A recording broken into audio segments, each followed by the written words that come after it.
What's good, y'all? It's your boy Muhammad Sanu. We here live at the Trail Report. You know what I'm saying? My boy C Hill. Y'all better stay tuned. You heard? Big talk. So the Knicks did handle business and get the job done against the Cavs. They will be moving on to the NBA Finals once again.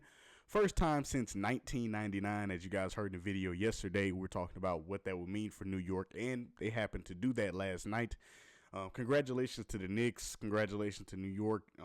Everyone who supports the Knicks, everyone who has been with them through this journey, and just a real diehard fan, real supporter, real person of support, being there for them in the hard times of missing playoffs or losing playoff matches or not making the playoffs or having funny moments where they might have done things or done things in their history to where it might look bad or where they get criticized for.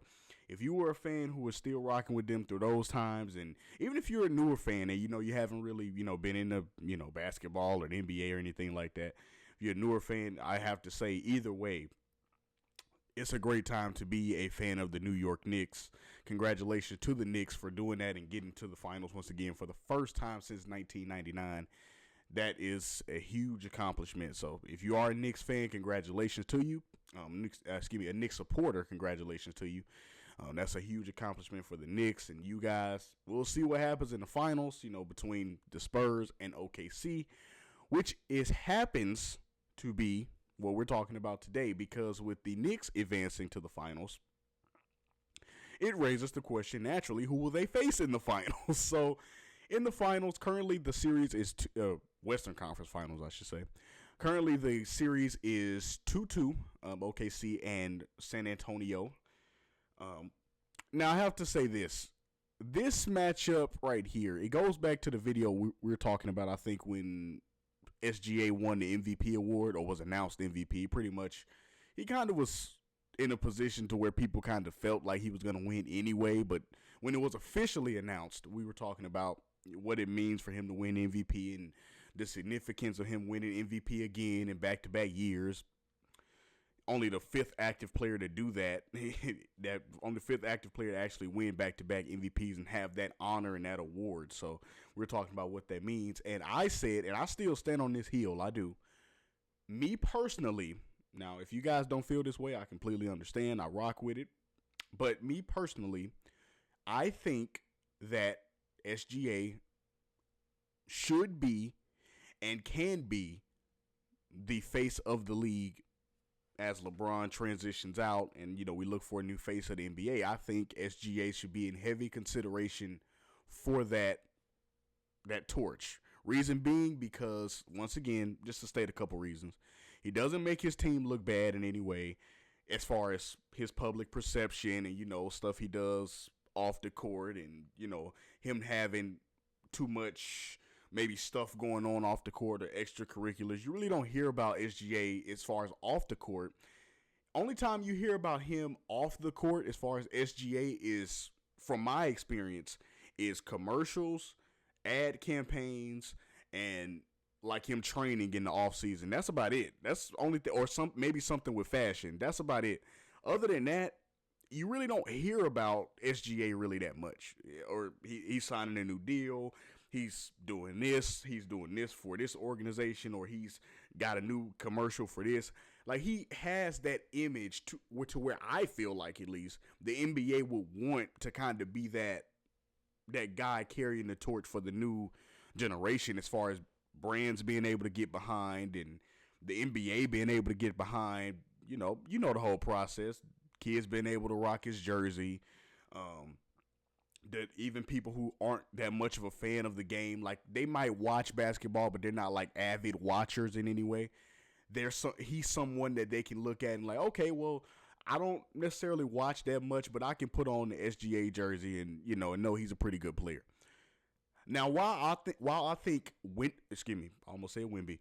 While I think SGA is that guy, I also don't have any flack for people saying Wemby is going to be that guy. Now, this is the matchup as far as how I look at it. OKC and San Antonio, for me, this is like maybe a miniature version of like Golden State, Cleveland, like, in a way. Like, it's kind of in my view, it's the battle of the new star. Like, it's the battle of the new potential face, if you will.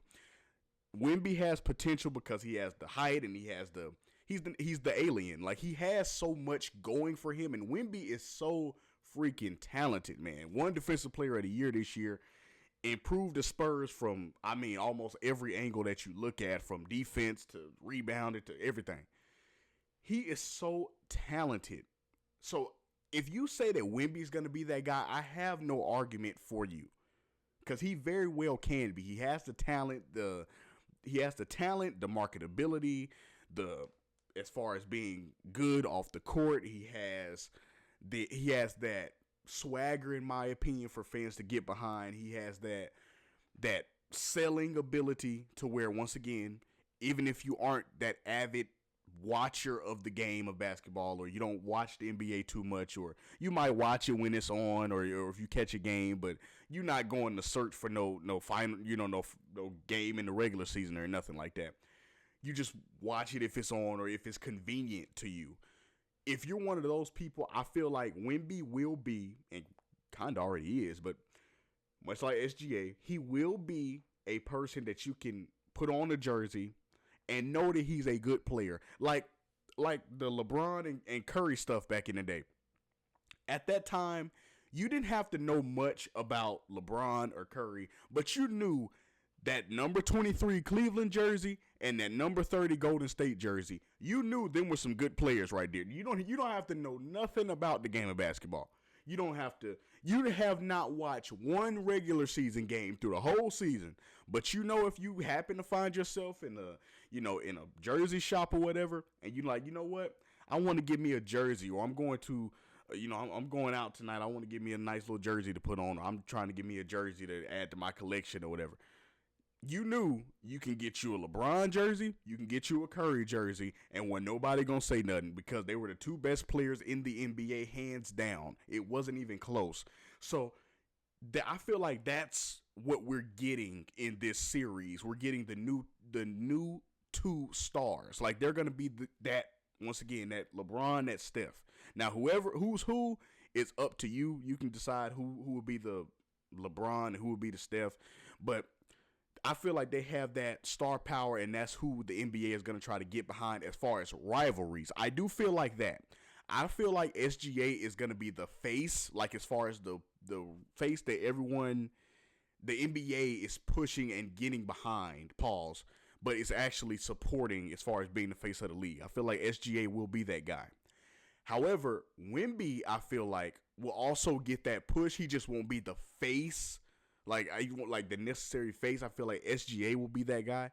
Now, the rivalry between, like, the OKC and the Thunder, OKC and the Spurs, I feel like that is going to be our new rivalry. I do. I feel like this new rivalry that they have going on in the Western Conference Finals right now, the whole Wemby and I can't talk today. Wemby and SGA, and the whole thing with them being at, he's winning the MVP, and Wemby has to get revenge, or wants to get revenge because he won the MVP. So he wants to kind of show that, in a way, that the MVP went to the wrong guy or whatever. It's like this, how they're hyping up this matchup. I feel like that's going to be our new kind of Steph LeBron kind of rivalry. Like, that's going to be our new, whenever Wemby and SGA play each other, it's going to be like, okay, get your popcorn ready, because it's going to be interesting. No matter who wins, no matter what team wins, everybody's going to be focused on Wemby and SGA to see who gets the better of the matchup, even though they don't play the same position, but everybody's going to be focused on that star matchup. Now, as far as just the what's been going on in the series, I love the series even further from the point of just SGA and Wemby. I love the things that we've gotten to see in this series. Like, the other day, and I think we posted this on Instagram the other day. I wrote it down for you guys. The other day, having 76 bench points for OKC, that was insane. That hasn't happened since 1971.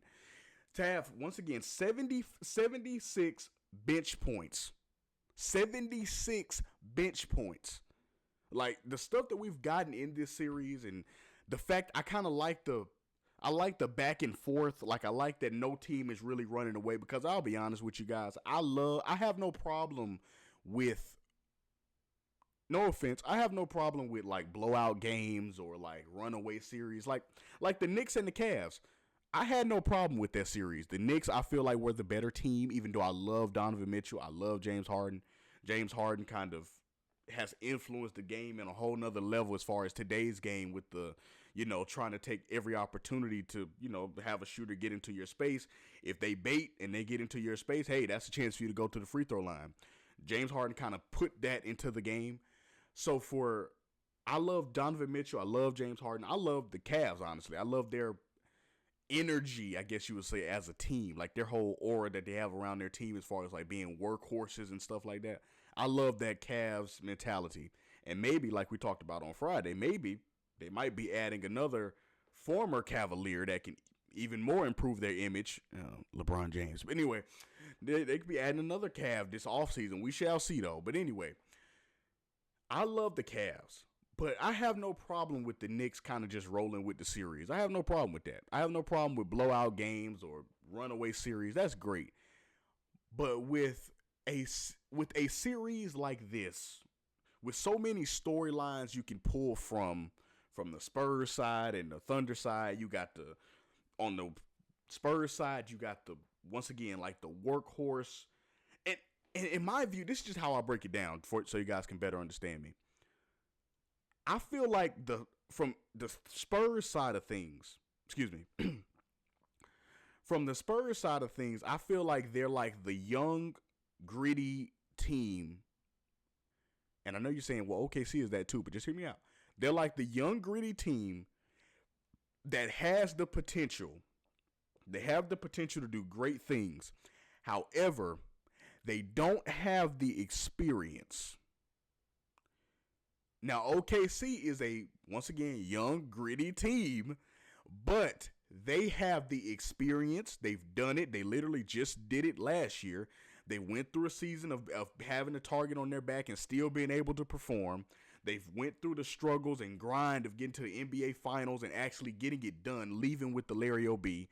They've done these things that the Spurs just haven't yet.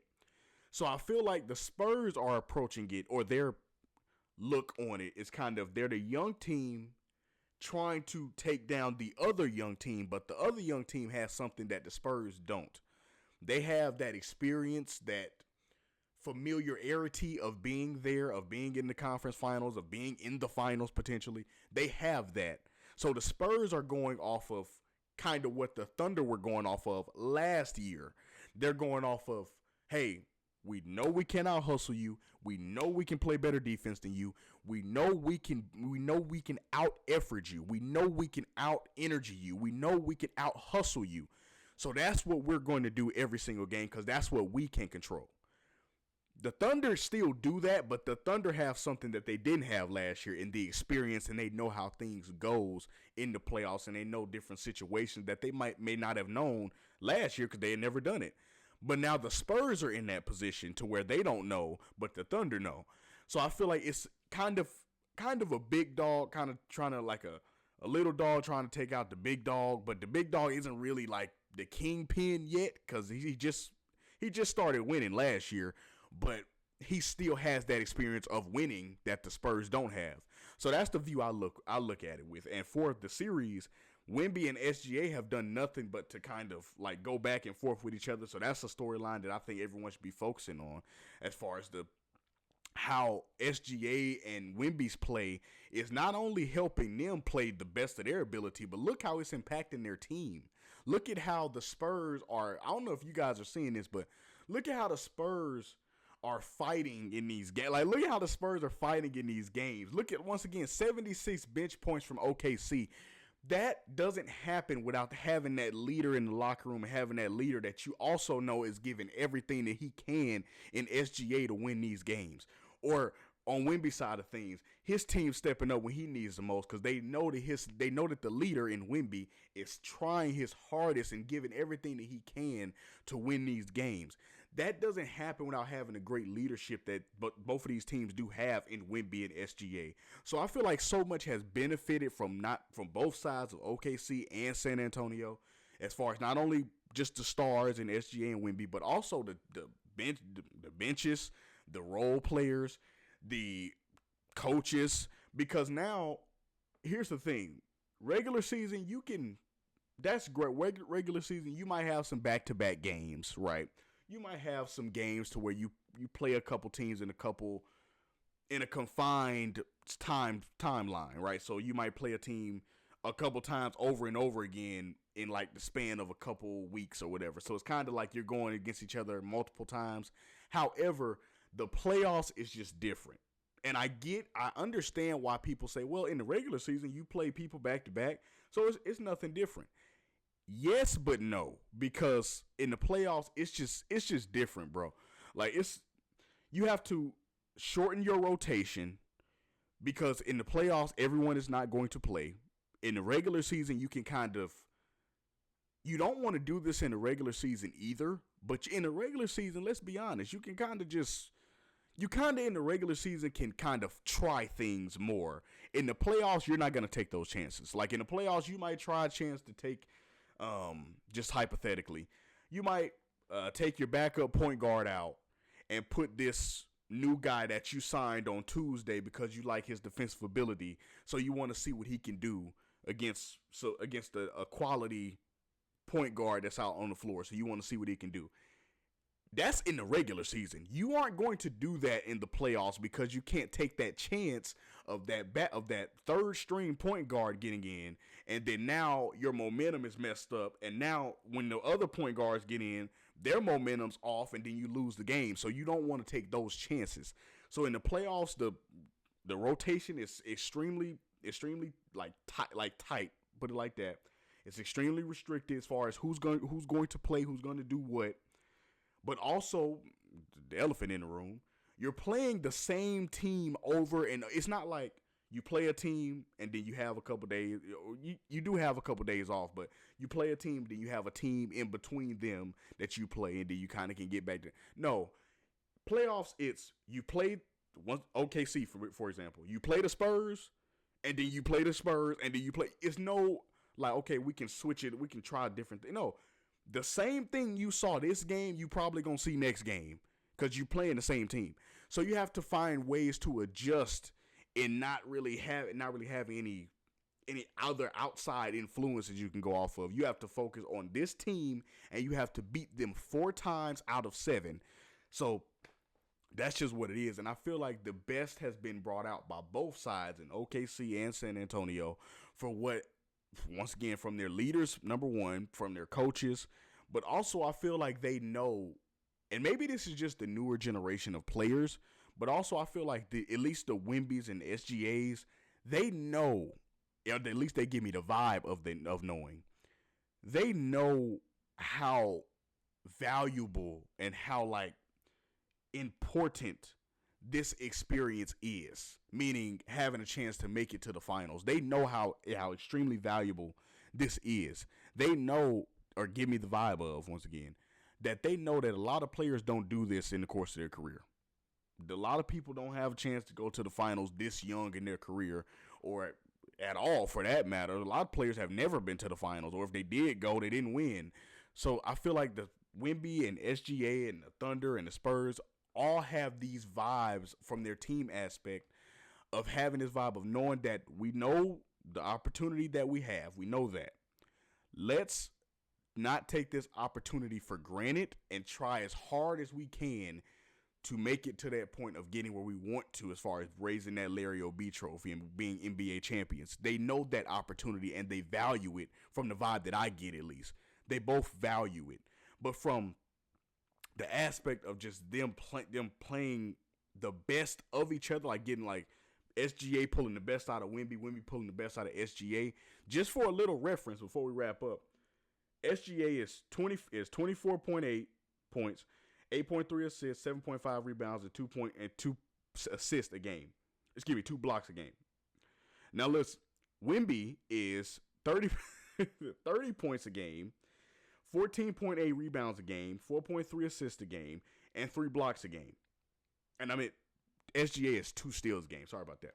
But they both are pulling the best out of each other. Like, they're not. That's why I say it's Curry and LeBron, because SGA is raising Wemby's level to where he's getting, like, once again, he's averaging 30 points a game for the series. Like, I'm just being honest. So he's raising him to getting the best out of Wemby, even though Wemby can do that regardless. So it's not solely on SGA. I'm not saying that at all, but because Wemby can do that stuff regardless.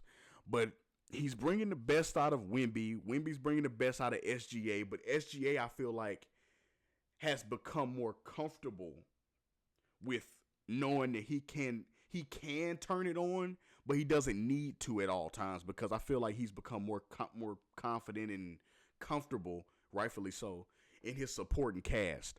Wemby, I feel like, is in a position to where he knows at certain moments, at certain times, he's going to have to be the guy to turn it on. And SGA has that responsibility too, but he doesn't have to do it as much because he's comfortable and has confidence in the rest of his team that if something does happen, or he, wants to kind of chill out on certain games, he knows that the Thunder can make up the slack for it.